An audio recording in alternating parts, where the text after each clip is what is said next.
은혜 받으실 하나님의 말씀은 창세기 41장 37절에서 45절까지의 말씀입니다. 창세기 41장 37절에서 45절까지의 말씀입니다. 구약성경 64페이지에 있습니다. 창세기 41장 37절에서 45절까지의 말씀을 한 목소리로 읽겠습니다. 바로와 그의 모든 신하가 이 일을 좋게 여긴지라. 바로가 그의 신하들에게 이르되 이와 같이 하나님의 영에 감동된 사람을 우리가 어찌 찾을 수 있으리요 하고 요셉에게 이르되 하나님이 이 모든 것을 내게 보이셨으니 너와 같이 명철하고 지혜 있는 자가 없도다. 너는 내 집을 다스리라. 내 백성이 다 내 명령에 복종하리니 내가 너보다 높은 것은 내 왕자뿐이니라.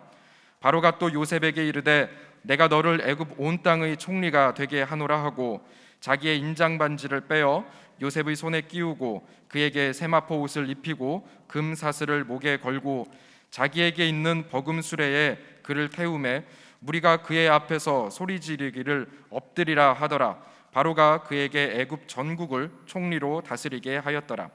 바로가 요셉에게 이르되 나는 바로라. 애굽 온 땅에서 내 허락이 없이는 수족을 놀릴 자가 없으리라 하고 그가 요셉의 이름을 사브낫 바네아라 하고 또 온의 제사장 보디베라의 딸 아스낫을 그에게 주어 아내로 삼게 하니라.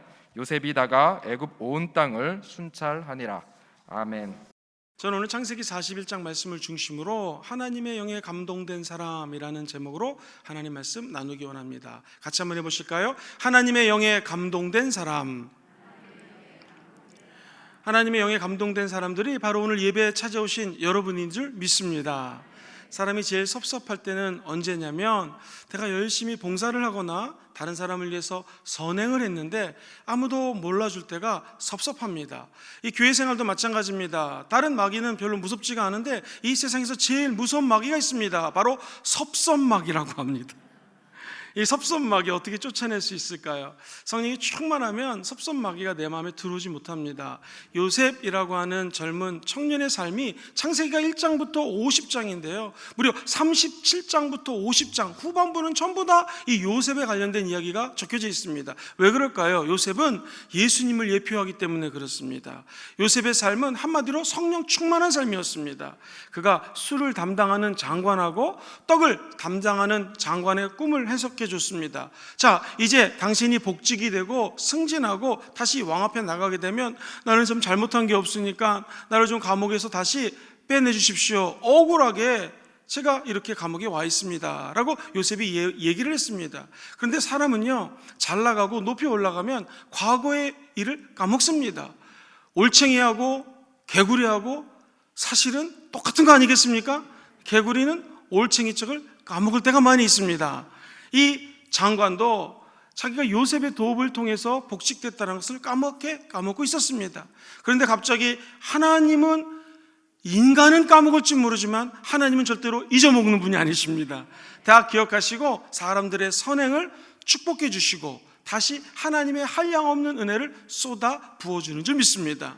이 장관이 문제에 봉착했습니다. 왕이 꿈을 꿨는데 그곳에 있는 모든 술사들, 점을 치는 사람들, 무당들, 심지어는 공부를 제일 많이 한 애굽의 제일 똑똑한 학자들, 대학 교수들 다 불러 모았는데 아무도 꿈을 해석할 수가 없었습니다. 그때 이 장관이 고백합니다. 술 맡은 장관의 얘기를 들어보십시오. 왕이시여, 제가 잠깐 잘못한 일이 생각이 났습니다. 감옥에 있을 때 제가 꾼 꿈과 또 떡장관이 꾼 꿈을 해석한 히브리 소년이 있었는데 정말로 그 꿈 그대로 이루어졌습니다. 제가 그에게 도움을 받았는데 잊어먹고 있었습니다 라고 하자 왕이 얘기합니다. 당장 그 청년을 불러오도록 하여라. 그래서 이 청년이 오랫동안 감옥에 있었기 때문에 머리도 깎지 않고 수염도 그냥 더부룩하게 났습니다. 그래서 빨리 면도를 하고 머리를 가다듬고 옷을 잘 입고 난 다음에 왕 앞에 나갔습니다. 왕이 물어봅니다. 네가 꿈을 그렇게 잘 해석한다고 하면서 그랬더니 제가 꿈을 해석하는 것이 아니라 하나님이 해석하게 해주십니다 라고 하나님께 감사와 영광을 올려드립니다. 그리고 이 왕이 쭉 꿈 얘기를 했더니 요셉이 듣는 순간에 이렇게 얘기를 합니다. 이것은 하나님이 주신 꿈이신데 소가 살이 찌고 아주 좋은 소가 7마리 있다라고 하는 것은 7년을 상징합니다. 이삭이 충실한 것은 그 아래 충실하다는 것도 역시 7년을 상징합니다. 7년 동안에 이 나라에 풍년이 다가옵니다. 그런데 동시에 또 꿈을 꾸셨다고 하셨죠. 소가 아주 메마르고 여리여리하고 이것은 다시 7마리 소는 7년의 흉년을 의미합니다. 그리고 이삭도 아무런 알갱이가 없는 것도 7년의 흉년을 상징합니다. 자, 똑같은 꿈을 2번이나 연속해 꾼다는 것은 하나님이 이미 이 모든 것을 계획해 놨기 때문에 어찌할 수 없습니다. 왕이시여, 이 나라에서 가장 지혜롭고 명철한 사람들을 뽑아가지고 7년 흉년을 대비하셔야 됩니다. 왜냐하면 이 흉년이 너무나 세기 때문에 사람들은 7년 동안 주실 풍년에 대해서는 완전히 잊어먹습니다. 그 정도로 몹쓸 흉년이 다가옵니다. 그럼 내가 어떻게 하면 좋겠느냐 했더니 아주 꿈과 환상을 구체적으로 삶에 적용할 수 있도록 풀어줍니다.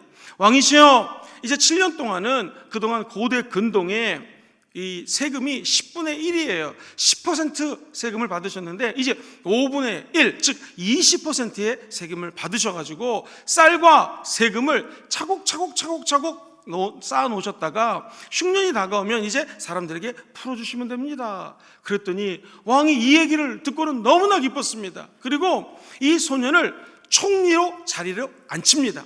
이 소년의 이름이 무엇입니까? 요셉이라고 하는 소년이고 나이 30살에 애굽의 국무총리가 됩니다. 예수님도 30살부터 공생애를 시작하셨죠. 예수님도 죄가 없는데 마치 노예처럼 십자가에 못 박혀 죽으시고 죽음을 통과하시고 부활하신 분이 예수님이십니다.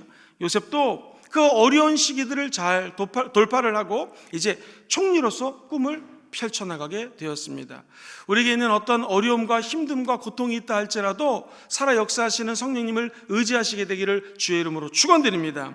왕이 이 요셉이 한 얘기를 듣고 오늘 본문에 이렇게 얘기합니다. 41장 38절을 같이 한번 읽어보겠습니다. 왕이 요셉에게 하는 말이에요. 시작. 바로가 그의 신하들에게 이르되 이와 같이 하나님의 영에 감동된 사람을 우리가 어찌 찾을 수 있으리요. 할렐루야. 전 여기 계신 분들의 자녀들이 회사에 직장에 취직을 하면 우리 자녀들을 보고 회사 회장님이, 사장님이, 부장님이 얘는 모든 문제를 다 해결하네. 이렇게 성령에 감동된 사람이 도대체 어디서 구할 수 있겠느냐? 너는 이제 대리가 아니라 과장으로 승진하여라. 이런 은혜가 있기를 주의 이름으로 축원합니다. 자세히 보면은 요셉 때문이 아니라 요셉 안에 계신 하나님 때문에 이런 기적이 일어나는 것입니다. 우리가 만약에 세상에 나갔을 때 세상 사람들이 저와 여기 계신 모든 성도님들을 와, 이렇게 성령에 감동된 사람을 어떻게 만날 수 있겠습니까? 당신은 귀한 귀인입니다. 정말 반갑습니다. 이런 칭찬을 받게 되기를 주의 이름으로 축원드립니다. 나아가 우리 순복음 금종교회 모든 성도들이 어디에 가서 무엇을 하든 야, 순복음 금종교회 성도님들은 다 성령의 감동을 받은 사람들이다. 이런 칭찬이 정말 최고의 칭찬인 줄 믿습니다. 어떻게 하면 이렇게 성령 충만해서 성령의 감동을 받아 문제가 다가올 때마다 답을 제시하고 또 실제적인 삶에 적용할 수 있을까요? 본 말씀 중심으로 3가지 은혜를 나누기 원합니다. 첫 번째, 성령의 감동을 받은 사람은 하나님이 하실 것입니다 라고 고백을 합니다. 그의 입술이 틀립니다. 요셉 같으면 꿈을 해석하는 전문가였기 때문에 얼마든지 내가 꿈 해석할 수 있어요 그럴 텐데 그의 입술에서 나온 말은 틀린 말이었습니다. 네가 그렇게 꿈을 잘 해석한다면서 그 얘기를 듣자 41장 16절에 요셉의 이야기를 한번 들어보십시오. 시작. 내가 아니라 하나님께서 바로에게 편안한 대답을 하실 것입니다. 이 얼마나 겸손한 말입니까? 요셉은 사실 꿈을 딱 듣는 순간에 답을 알았을 것입니다. 그러나 그의 입술에선 뭐가 튀어나오는가? 하나님이 바로왕에게로 하여금 편안하게 대처할 수 있도록 은혜를 주실 것입니다 라고 입술로 고백을 합니다. 오늘 성령 충만받기 원하시는 분들은 아멘 해볼까요? 그럼 우리 입술이 어떻게 대처하느냐에 따라서 성령 충만 받을 수도 있고 그렇지 않을 수도 있습니다. 미래 하나님의 복을 받기 원하시면 아멘 해볼까요? 오늘 내가 고백하는 그 말이 미래에 다가올 축복 축복과 연결되어 있다는 것입니다. 뿐만이 아닙니다. 요셉이 그냥 한 번만 얘기한 게 아니에요. 25절에도 보면은 하나님이 그 하실 일을 바로에게 보이실 것입니다. 그리고 41장 28절에도 보면은 똑같은 말이 나옵니다. 하나님이 그가 하실 일을 바로에게 보이신 다음이 이것입니다.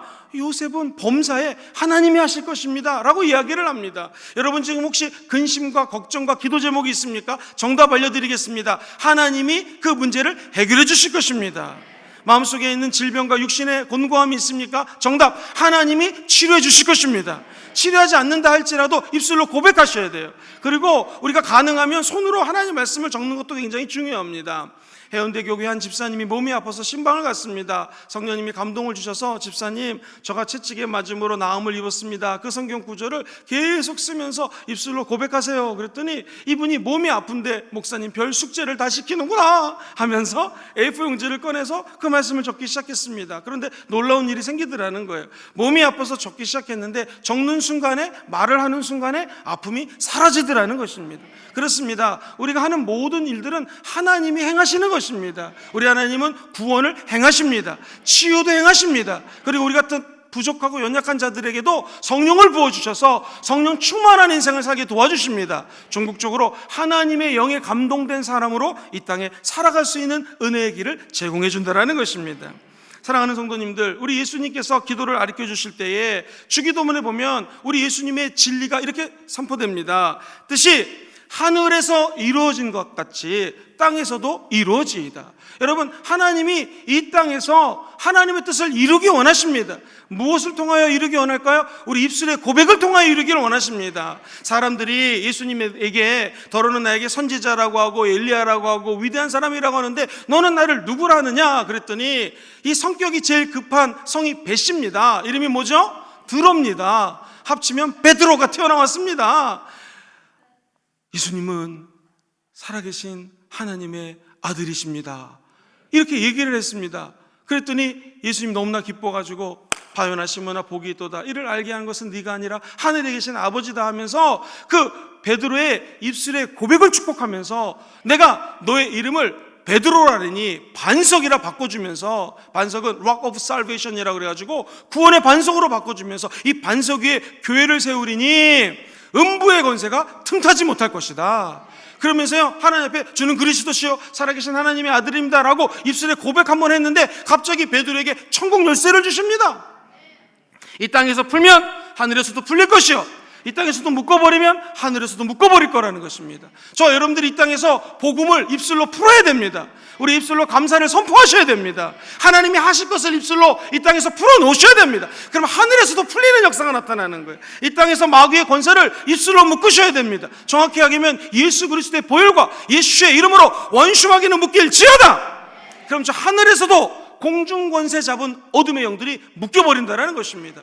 이러한 놀라운 축복이 뭘 통해서 임했습니까? 우리의 입술의 고백을 통해서 임한다는 사실입니다. 그러므로 어떤 어려움과 난관과 힘든 게 있다 할지라도 적어도 저 여러분들의 입술만큼은 이렇게 고백하셔야 됩니다. 하나님이 행하십니다. 할렐루야! 그분이 역사하실 것입니다. 저 여러분들이 갖고 있는 모든 불안감과 어두움들은 우리 입술을 고백에 통하여 떠나가게 될 것입니다. 전국 대한민국의 미래 하나님이 역사하십니다. 한국교회 어려움들 주님이 행하실 것입니다. 순복음 금종교회가 부흥되기 원하시는 분들은 아멘 해볼까요? 이거 하나님이 행하십니다.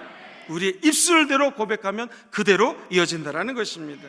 빌립보서 4장 19절에는 이런 말씀이 사도 바울이 통하여 우리에게 말씀해 주십니다. 같이 읽어보죠. 시작. 나의 하나님이 그리스도 예수 안에서 영광 가운데 그 풍성한 대로 너의 모든 쓸 것을 채우시리라. 할렐루야. 주님이 채우십니다. 주님이 이루십니다. 주님이 고쳐주십니다. 주님이 이기게 하십니다. 주님이 마귀를 쫓아주십니다. 입술로 고백하면 하나님의 풍성한 은혜가 우리 가운데 다가온다는 것입니다. 한번 따라해 볼까요? 말대로 됩니다. 사람은 말한 대로 살아가게 되어 있습니다. 평소에 입버릇대로 살아가게 되어 있습니다. 그래서 그 사람의 이야기하는 것이 그 사람의 미래입니다. 여러분과 저는 입술로 믿음의 말을 하셔야 됩니다. 칭찬하는 말을 하셔야 됩니다. 축복하는 말 하셔야 돼요. 감사하는 말 하셔야 됩니다. 우리는 저주할 수 있는 권한이 없다고 아예 생각하셔야 됩니다. 우리 입술은 늘 축복만 하는 입술이라고 아예 마음을 바꾸셔야 됩니다. 이제부터 저 여러분들은 천국 갈 때까지 입술로 축복만 하시게 되기를 주의 이름으로 축원드립니다. 그럼 그것이 우리에게 돌아온다는 된다라는 것이죠. 예수님이 제자를 파송합니다. 너희들은 어디 갈 때 전대, 돈, 지갑도 가져가지 말고 옷 두 벌도 가져가지 말고 어느 집에 가든 너는 제일 먼저 할 것이 있다. 그것은 뭘까요? 1번, 그 집에 가서 성경을 가르친다. 2번, 이 집안이 평안할지어다 라고 선포한다. 정답? 어쩜 그렇게 답을 잘하십니까? 우리 성가대는 답을 틀린 적이 없어요. 그러면 성경 공부하고 이런 것이 아니라 먼저 가면은 이 집안이 평안할지어다 라고 입술로 그 집안의 평안을 선포하라는 것입니다. 만약 그 집안이 그 복을 받을 만한 그릇이 되어 있으면 그 복 받는 것이죠. 그럴 일은 없지만 복 받을 그릇이 준비가 안 돼 있어요. 그럼 그 복은 다 어디로 올까요? 다시 나에게로 온다라는 거예요. 그러므로 우리는 남을 향해 복을 빌고 축복해 주는 것이 이렇게 중요합니다. 여러분, 복을 받게 되기를 주의 이름으로 축원합니다. 다 받게 될 줄 믿습니다. 근데 만약 한 사람이라도 복 받을 그 준비가 안 돼 있다면 그 복은 누구에게 돌아옵니까? 김영건 목사에게 돌아오는 거예요. 시기납니까? 질투납니까? 성경적인 원리라는 것이죠. 그러므로 우리 입술은 늘 다른 사람들을 축복하고 권면하고 사랑하시게 되기를 주의 이름으로 축원드립니다. 돈을 많이 번 사람들하고 얘기를 해보면 공통점이 있습니다. 그건 뭐냐면 그 입술이 늘 칭찬하고 격려하니까 다른 사람이 나를 좋아하는 거예요. 그래가지고 서로 사랑하고 격려하고 칭찬하다 보니까 서로 사업이 잘 돼요. 어찌 사업이 혼자만 잘 될 수 있겠습니까? 서로 윈윈 해야 되지 않겠습니까? 이쪽 기업체, 나의 기업체 서로 잘 관계를 맺고 축복하다 보니 이 사장님은 나를 배려해 주는구나, 나도 이분을 배려해 드리겠다 하다 보니 당연히 사업이 잘 되고 물질의 축복을 받게 된다는 것이죠. 사업만 그렇겠습니까? 하는 모든 일들 가운데 우리는 하나님 앞에 기억해야 될 것이 있습니다. 성령의 감동을 받은 사람은 우리 입술을 다스려야 됩니다. 하나님이 행하신다고 입버릇을 늘 하시게 되기를 주의 이름으로 축원드립니다. 이 말이 사실은 에너지거든요. 그래서 말을 많이 하는 사람들은 그만큼 에너지를 많이 뺏깁니다. 그런데 좋은 말은 좋은 에너지가 쏟아져 나가는 거고요, 나쁜 말은 나쁜 에너지가 나가게 되어 있습니다. 저 여러분들은 우리 입술을 통하여 늘 좋은 말을 쏟아내기를 주의 이름으로 축원드립니다. 좋은 에너지가 흘러넘치면 나도 좋고 남도 좋게 되어 있습니다. 천국 가는 날까지 절대로 저주하는 말, 싫어하는 말 하지 마시고 하나님이 함께 행한다라는 귀한 입술의 고백이 저와 여러분과 함께 하기를 주님의 이름으로 축원드립니다. 요셉은 성령께 감동된 사람이었습니다. 그는 툭 건드리면 하나님이 꿈을 해석해 주실 것입니다. 하나님이 바로왕에게 이렇게 하시라고 말씀하실 것입니다 라고 하나님을 높여드렸습니다. 그러자 그는 정말 성경에 나온 어떤 인물보다도 예수님을 닮은 삶을 살 수 있게 되었습니다. 우리 모두 성령에 감동되어서 이런 입술의 고백을 날마다 하시게 되기를 주의 이름으로 축원드립니다. 두 번째로, 성령님께 감동을 받은 사람은 하나님께 감사를 드립니다. 같이 볼까요? 하나님께 감사를 드립니다. 요셉은 7년 풍년이 왔습니다. 그때 하나님의 은혜로 자기 인생에도 풍년이 찾아옵니다. 떡두꺼비 같은 아들을 2명을 낳습니다. 안 봐서 모르겠지만 아마도 떡두꺼비 같이 잘생겼을 것입니다. 첫째 아들의 이름은 므낫셋이라고 이름을 지었습니다. 여러분, 이 므낫셋이라고 하는 이름을 지었는데 이 뜻이 무엇일까요? 요셉의 입에서는 너무나 힘든 시간을 살았는데 입에서 감사의 메시지가 나옵니다.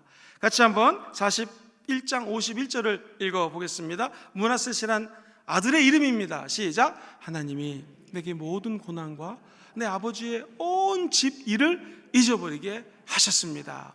내가 받았던 수많은 고난들, 우리 아버지 그리고 형들이, 나는 형들을 사랑했는데 나를 죽이려고 그러고 저 노예로 팔아넘겼던 이 모든 것들을 다 잊어버렸습니다. 이 말은 뭡니까? 과거에 있는 모든 상처가 다 치유되고 나는 이제 하나님께 감사합니다 하는 뜻인 것이죠. 두 번째 아들이 태어났습니다. 둘째 아들은 에브라임이라는 이름을 줬습니다. 무슨 뜻일까요?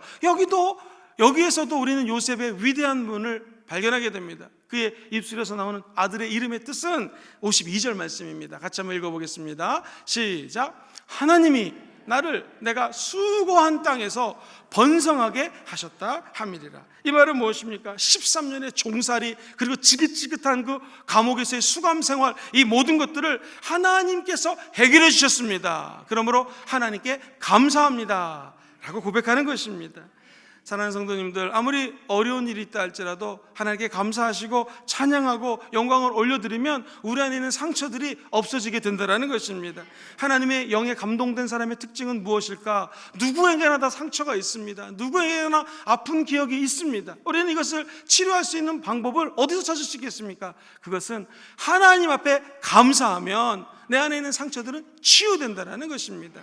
어떤 목사님이 있었는데, 목사님이 아버님이 굉장히 성격이 급했다고 합니다. 군인이셨고요. 그래가지고 어디 가면 항상 빨리 걸어가고 그랬다고 합니다. 그런데 이 아들이 커가지고 이제 목사님이 됐습니다. 어느 날 아들을 낳았는데 아들이 늦게 오니까 야 빨리 막 이렇게 얘기를 했습니다. 그랬더니 아들이 막 쇼핑센터에 가갖군요, 물건을 사는데 아빠 사달라고 막 조르는 거예요. 4살 5살 된 꼬마가. 그러니까 아빠는 지금 목사님인데 예배를 인도하러 설교를 하러 가야 되는데 얘가 막 조르니까 어쩔 수 없이 성격이 급하니까요, 옛날에 받았던 상처가 다시 튀어나오더랍니다. 애기 머리를 치면서 빨리 가야 돼 임마 이러면서 애를 때렸답니다. 창피하지만 그 목사님이 접니다. 제가 제 아들을 그렇게 딱 한번 때리면서 그날 밤에 제가 얼마나 아들에게 미안한지 애를 불러가지고 끌어안고 기도를 해주고 아빠가 잘못했다고 이야기를 했던 기억이 있습니다. 우리는 다 누구나 부모에게 또는 환경 때문에 마음속에 있는 상처가 있을 수 있습니다. 그러한 상처나 또는 그것이 잘못되면 분노 같은 것들이, 쓴뿌리들이 튀어나올 수 있습니다. 그러면 이걸 어떻게 제어할 수 있을까요? 방법은 하나입니다. 하나님께 감사하면 이 모든 것들이 용서되고 기적의 삶으로 변화되게 된다는 것입니다. 하나 예를 들어 드리겠습니다. 많은 인류의 대부분의 사람들이 넬슨 만델라 대통령을 굉장히 존경합니다. 잘 아시는 것처럼 남아프리카 공화국의 대통령이 되었죠. 그런데 그는 2013년 12월 6일 95세로 천국 가셨습니다. 그런데 수많은 족적과 좋은 말씀을 남기셨는데 억울한 감옥살이를 무려 27년 동안 합니다. 27년 수감 생활을 마치고 정말 요셉처럼 나오게 되었는데 기자들이 물어봤습니다. 너무나 건강하신 거예요. 아니 어떻게 이렇게 수감 생활을 오래 하셨는데 건강하십니까? 그랬더니 넬슨 만델라의 말을 들어보십시오. 나는 감옥에서 하나님께 늘 감사했습니다. 첫 번째 하늘을 보고 감사하고, 두 번째 땅을 보고 감사하고, 세 번째 물을 마시면서 감사하고, 네 번째 음식을 먹으면서 감사하고, 다섯 번째 강제 노동을 시킬 때가 있었는데 강제 노동을 하면서 감사하고, 옆 사람들이 나를 괴롭힐 때도 감사하고, 시간마다 순간마다 늘 감사했더니 내가 이렇게 건강해져서 나왔습니다. 우리는 지금 감옥에 있지는 않죠. 참 자유롭게 지내고 있습니다. 그러나 이 코로나19라는 것 때문에 마치 TV를 켜고 뉴스를 보면 감옥소에 갇힌 듯한 느낌입니다. 저는 하루속히 이 코로나19가 없어지고 사랑하는 성도님들이 마스크 벗고 예배드리는 날이 오게 될 줄 믿습니다. 이 좀 감옥 같지 않습니까? 답답하다라는 거예요. 근데 이럴 때 우리에게 이게 하나님 요청하는 게 있어요. 그것은 감사라는 것입니다. 제가 읽은 책 가운데 양강모 씨가 지은 내 인생의 멘토가 되어준 한마디라는 책에 보면 2페이지 이런 내용이 나옵니다. 한번 들어보세요. 슬픈 일을 닥칠 때마다 사람들은 하필이면 이런 일이 나에게 왜 일어나는 것일까? 라고 말하지만 기쁜 일이 일어났을 때에도 같은 질문을 하지 않는 한 그런 말을 할 자격이 없다. 이게 무슨 말이냐면 슬픈 일이 닥치면 왜 나에게 이런 일이 일어나지? 왜 코로나19가 다가오지? 이런 얘기를 하면서 진짜 기쁜 일, 좋은 일, 축복받는 일이 오면 나같이 부족한 사람에게 어찌 하나님께 축복해 주실까? 이런 말을 잘 안 한다는 것입니다. 여러분, 길리의 철학자라고 불리우는 이 에릭 호퍼라고 하는 유명한 철학자가 있어요. 그분의 얘기를 한번 들어보십시오. 이 세상에서 가장 어려운 산수는 우리에게 주어진 복을 헤아리는 것이다. 받은 복을 세어보아라 라는 찬양이 있죠. 제일 힘든 산수가 무엇이냐? 내가 하나님으로부터 받은 축복들이 있는데 그걸 잊어먹고 산다라는 것입니다. 어렸을 때 아버지나 어머니에게 상처를 받았다 할지라도 돌이켜보면 감사한 것이 있지 않습니까? 어머니 아버지가 죽을 수 있고 천국 갈 수도 있는데 살아계신 것도 감사한 거고, 옷을 제공해 주시고 축복해 주셨던 건 얼마나 많이 있습니까? 그리고 우리가 중고등학교, 그리고 대학교 혹은 직장에 가서 지난 일을 돌이켜보면 감사할 게 너무나 많다라는 것이죠. 근데 사람들은 이 세상에서 제일 못하는 산수가 2 더하기 2, 4는 잘 알면서 그 많은 축복들을 세지 못하는 것이 가장 어리석다라는 것입니다. 어려움이 닥칠 때 왜 나에게 이런 고난이 다가옵니까? 불어 울부짖습니다. 그런데 복이 임할 때는 왜 나에게 이런 복을 주십니까? 잘 세지 않는다라는 것이죠. 아주 유명한 크리스찬 강연가가 있습니다. 이 존 메이슨이라고 하는 강연을 잘하는 유명한 분이 있는데 이렇게 얘기를 합니다.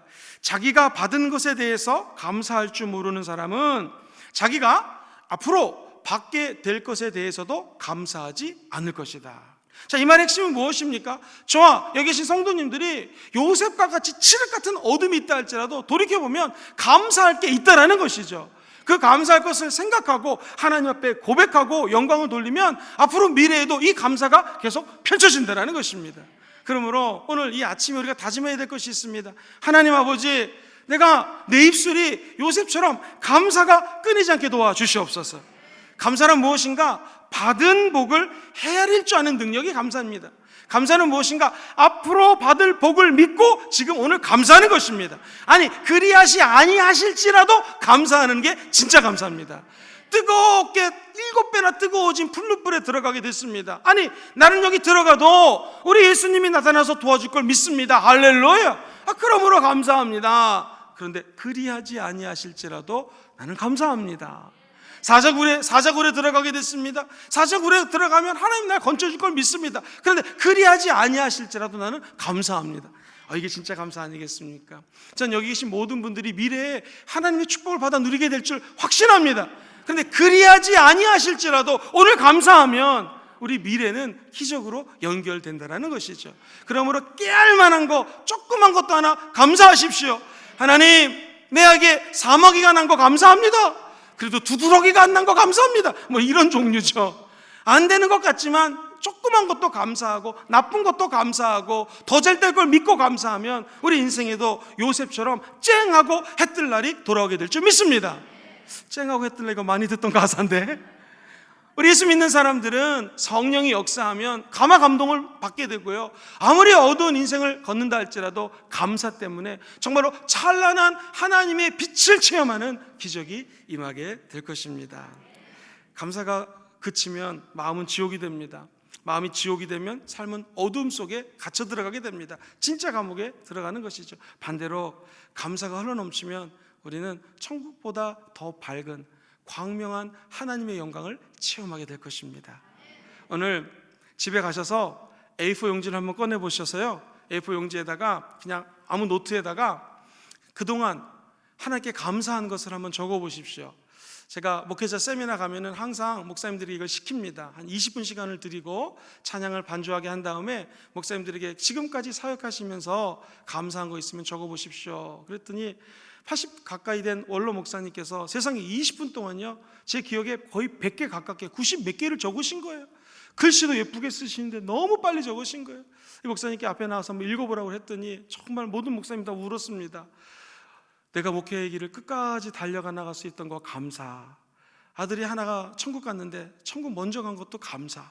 우리는 아들이 먼저 죽으면 얼마나 슬프겠습니까? 아들 먼저 천국에 보낸 거 감사. 왜? 그래서 천국의 소망이 나와 온 교인들이 함께 했던 거 감사. 그래서 쭉 감사를 거의 100여 가지를 읽으시더라고요. 그렇구나. 참된 이 신앙이라는 게 이런 거구나. 감사가 많은 사람은 남들에게도 감사를 전염시킵니다. 여기 계신 모든 분들은 코로나19 전염될 거 걱정하지 마시고 감사를 전염시키는 감사 일꾼 되시기를 주의 이름으로 축원드립니다. 요셉의 성령이 충만하게 감화 감동을 받았다라는 세 번째 증거는 무엇일까요? 성령이 감동을 주시면 하나님의 지혜로 살아가게 됩니다. 같이 한번 해보시죠. 하나님의 지혜로 살아가게 됩니다. 시작. 하나님의 지혜로 살아가게 됩니다. 그렇습니다. 성령의 감화 감동 받은 사람은 인간의 지혜가 아닌 하나님의 지혜로 살아가게 됩니다. 41장 48절 창세기 같이 한번 읽어보겠습니다. 시작. 요셉이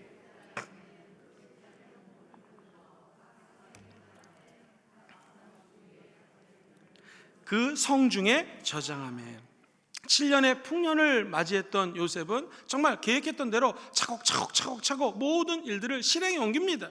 아무리 많이 하나님께 감사하고 지혜가 있다 할지라도 삶의 영역에서 실천하지 않으면 무용지물이라는 것이죠. 요셉의 특징은 지혜로웠습니다. 그리고 그것을 실제 삶으로 연결시켰습니다. 7년 동안 풍년 때문에 하나님 주셨던 복들을 차곡차곡 관리해서 나머지 7년 동안에 어려움이 다가왔을 때 그것을 하나님의 은혜 가운데 정말 자기가 섬기는 하나님뿐만 아니라 그 조직의 회장님이나 사장님 있지 않겠습니까? 또는 자기가 모시는 분의 그 입장을 헤아리면서 그분을 위해서 일을 합니다. 그랬더니 그 대표가 오죽 감동을 받았으면 흉년 때에 사람들이 와가지고 쌀 좀 주세요, 먹을 것 좀 주세요 그럽니다. 그때 이렇게 이야기를 합니다.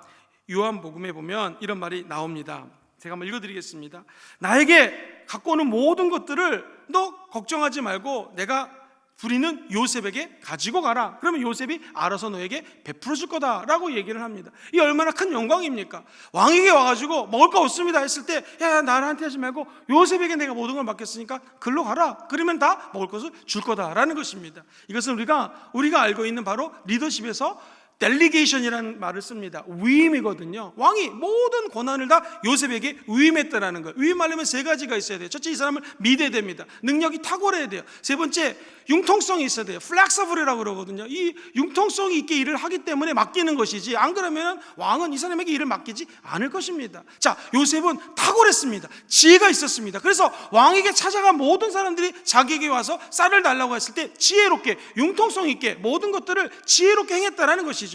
아, 그렇구나. 하나님의 사람이 받는 지혜란 무엇이겠습니까? 단순히 지식적으로 머리로 받는 지식이 아니라 삶의 현장에서 몸으로 그 지식을 통하여, 지혜를 통하여 다른 사람들에게 복을 나눠주는 사람이 참된 지혜자인 줄 믿습니다. 만약 요셉의 대비가 없었다면, 대비하지 않았더라면 애굽 나라 전체가 굶어 죽었겠죠. 멸망당했을지도 모릅니다. 뿐만 아니라 나중에 주변 인근 국가에서 다 먹을 거 달라고 왔거든요. 그럼 주변에 있는 인근 국가마저도 다 망했을 것입니다. 한 사람이 정말 많은 사람들을 살렸습니다. 사랑하는 성도님들, 이 요셉이라고 하는 이름은 성령에 감동된 사람, 그리고 구세주라는 의미를 갖고 있습니다. 진짜 예수님처럼 요셉이 사람들에게 이때 구세주가 되었다라는 것이죠. 제가 만난 목사님들 가운데 참 지혜로운 분들이 많습니다. 그 중에 한 분이 박동찬 목사님이라는 분이 있습니다. 이분은 일산 광림교회의 담임 목사님이신데 여의도 순복음교회에서 중고등부를 다니시다가 대학교 다닐 때 어떻게 광림교회로 가시게 돼서 지금 일산에서 큰 목회를 하고 계십니다. 처음 부임할 때 약 한 500명 정도 성도였는데 지금 한 4,500명이 출석하는 대형교회로 성장을 했습니다. 이 목사님이 성공을 하고 성장을 하게 된 많은 이유가 있는데 그 중에 하나 사건이 있었습니다. 어느 날 이제 중고등부 아이들이 어떻게 예배드리나 궁금해서 예배 초소로 갔더니 애들이요, 목사님 설교를 듣고 분반을 하는데 교회 학교 교사 선생님의 설교를 15분, 20분을 듣는데 몸을 가만히 두지 않더랍니다. 좌우 앞뒤 핸드폰 보고 너무나 지겨워하길래 이게 애들이 이렇게 지겨워할까 하다가, 그렇다면 우리 교회 의사 선생님도 있고 변호사도 계시고 뭐 법관들도 계시니 하루는 분반 공부를 한번 시켜봐야겠다 해서 선생님들이 제안을 했습니다. 오늘은 짧게 예배를 한번 드리시고 의사가 되고 싶은 사람은 의사, 멘토를 이렇게 연결시켜 준 거죠. 법관, 변호사 반을 만들어 가지고 선생님, 교회 학교 선생님이나 그 교회, 예를 들면 의사 선생님이 먼저 이렇게 기다리고 있다가 애들이 오는 거예요. 그러면 의사가 어떻게 하면 될 수 있습니까? 그러면 쭉 설명을 해주는 거죠. 어떻게 하면 법관이 될 수 있습니까? 쭉 설명. 또 그 회사에 사업하는 분이지 않겠습니까? CEO를 모셔다가 어떻게 하면 좋은 비즈니스 훌륭한 CEO가 될 수 있겠습니까? 쭉 설명을 해주는 거죠. 그랬더니 애들이요, 그때 분반 공부할 때 모습하고 반으로 갔을 때 모습이 너무나 틀리더라는 거예요. 아, 이거구나. 애들이 자율적으로 참여할 수 있도록 해줘야겠다 해가지고 그 다음부터 아예 중고등부를요 서클로 바꿔버립니다. 무슨 뜻이냐면 농구반, 바둑반, 등산반 다 반을 나눠버립니다. 그 예배 들어간 다음에 자기 부서로 가는 거예요. 그러면 이제 바둑을 두다 보면은 그 일산 인근 지역에 바둑을 배우는 애들이 있거든요. 예수 안 믿습니다. 교회 안 다닙니다. 그럼 그런 애들이 와가지고 바둑 한번 내가 한 수 알려줄까? 이러고 오는 거예요. 바둑 알려주러 왔다가 교회가 너무 재밌어가지고 교인이 되고, 더 놀라운 것은 이 바둑 잘 두는 애가 엄마한테 가지고 엄마 교회 너무 재밌어요 같이 가요 해가지고 또 엄마 아빠가 오게 되고, 뭐 농구 잘하는 애들은 농구 같이 하다가 애들 농구 좋아하지 않습니까? 친구가 되고 전도가 되고, 그래가지고 중고등부가 무려 2배로 성장이 됐습니다. 요즘 중고등부 2배로 성장되는 거 불가능한 시대를 살고 있습니다. 지금 합동 측의 조사 결과에 의하면 교회 학교가 없어지고 있어요. 이런 상황 속에서 하나님이 주신 지혜로 중고등부가 성장하고 있다는 것입니다. 사랑하는 성도님들, 어제 목회만 그렇겠습니까? 우리 모두에게 하는 일 가운데 하나님 주신 지혜가 임하게 되기를 주의 이름으로 축원합니다. 그리고 이 일을 할 때 많은 반대에 부딪혔다고 합니다. 아, 목사님 그러시면 안 됩니다. 뭐 여러 가지 얘기가 나왔겠죠. 그러나 차곡차곡 그 일을 행했을 때 하나님이 주시는 메시지가 야고보서 1장 5절 말씀이었습니다. 너희들은 지혜가 부족하면 하나님께 지혜를 아뢰라. 그러면 모든 사람들에게 호의 주시고 꾸짖지 아니하시는 하나님께 구하라. 그리하면 주시리라. 할렐루야. 사랑하는 성도님들, 질문을 드리겠습니다. 그렇다면 지금 이 코로나19 이 시대에 정말 필요한 지혜는 무엇이겠습니까? 요셉은 7년 풍년, 7년 흉년 대비했습니다. 많은 생명을 구원했습니다. 그래서 세상의 구원자가 되었습니다. 그렇다면 우리가 필요한 지혜는 우리 주변에 있는 사람들에게 똑같이 요셉처럼 이 세상에 흉년이 다가올 것을 알려줘야 된다는 것입니다.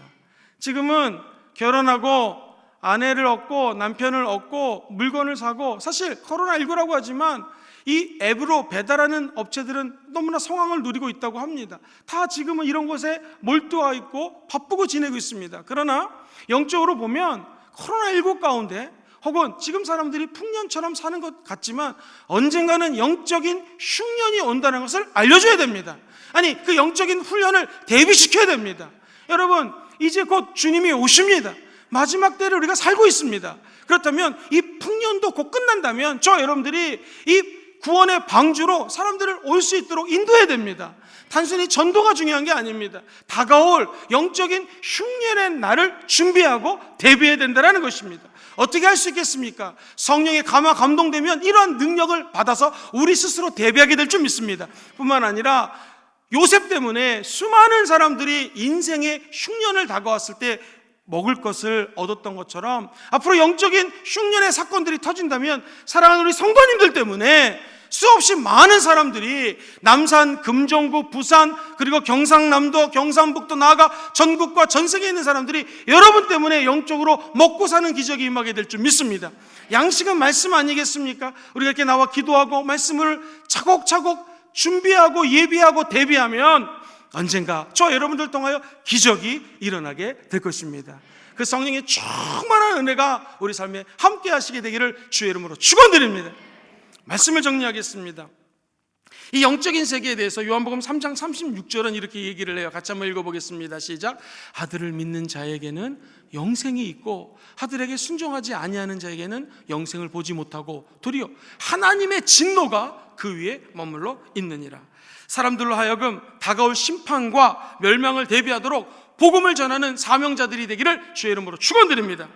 이렇게 되기 위해서는 한 가지 방법, 성령, 우리 하나님의 영에 감동돼야 됩니다. 어떻게 성령이 하나님께 감동될 수 있을까요? 첫 번째, 하나님이 하십니다 라고 고백하십시오.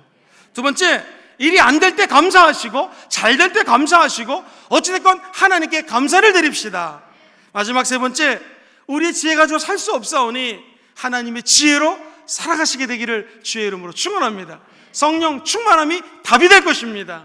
그 은혜와 함께 하시기를 예수님의 이름으로 축원드립니다.